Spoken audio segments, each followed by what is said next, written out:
Hey there, grade six. New video for you guys today. This one focuses on something called unit rates. So learning target, there's a couple of them. The first one is that I can describe what rates are. The second one is that I can describe the difference between rates and unit rates. And the third one is obviously that I can solve problems involving rates and unit rates. So a bit of prior knowledge required. Need to know a little bit about units for money. There's some money problems in there.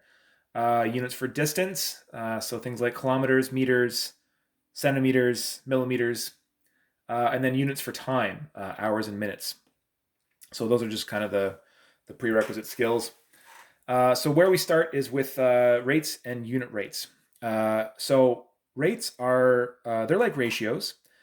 We've been talking about ratios, but they're a little bit different because a rate is a comparison of two quantities in different units. So for example, we have 3 apples could cost 50 cents. So again, we're comparing, here we're comparing apples and money. Those are two different things. Here we're comparing 5 pears cost $2. So again, that's fruit and money. We could say George is driving 50 kilometers per hour. So we're comparing distance to time, two different things. And the last one's Gretchen earns $6 an hour to babysit. So again, that's comparing money to time. A unit rate is a very special kind of rate. It's a comparison of two quantities in different units where the second number is always 1. I believe that the workbook says it sometimes where at least one of the numbers is 1. But most definitions you will find in math workbooks say that the second number is 1. You're comparing two things where the second number is always 1. So just be aware of that. So some examples. 8 cups of water per 1 kilogram of rice. So again, we're comparing water to rice. 30 cents for 1 apple compares money to fruit. The speed limit is 50 kilometers per 1 hour. Again, that's comparing distance to time. So those are really quick descriptions of rates and unit rates.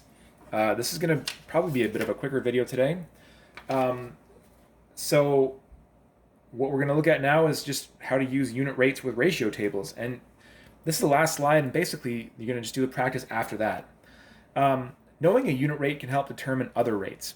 So if we have one book costing $3, how much do you think 2 books would cost, or 3 books, or 4 books? Because what we have here is $3 for 1 book. That's a unit rate. The second number is 1. It's 1 book. So if we have 2 books, we know from our look at ratio tables last time that that's times 2, which means that this also would be times 2. So then that 2 books would cost $6. If we had 3 books, we would need to be multiplying that by 3. Same over here. So 3 times 3 means that 3 books would cost $9. And if we had 4 books, it's times 4. And then if we had 4 books, the cost would be also 3 times 4, which would be $12. And so we understand our multiplication facts and all that kind of stuff. And so using unit rates helps us figure out other problems. If we know what one of them costs, then getting from 1 to 2 to 3 to 4 is pretty straightforward and helps us keep straight what we're multiplying by, right? Because we talked in the last video about, from the first numbers to the second numbers is usually times 2. From the first number to the third number is times 3. Like if we had, if we had 12 books, if we skip down to 12, right? We could say, well, I know that to get from the unit rate to 12 books is just times 12. So then 3 times 12 is going to mean, oops, I should go one line down. Sorry, guys.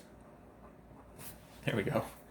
So 12 books would cost $36 because, again, I know that it's, has to be the same number I'm multiplying by. So it's times 12 times 12. So that's basically it for page 121, 122.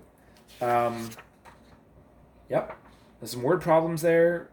Pick up the important information, fill in the ratio tables, keep your multiplication straight. And I think that's about it. So again, thanks for watching, guys, and have a great day.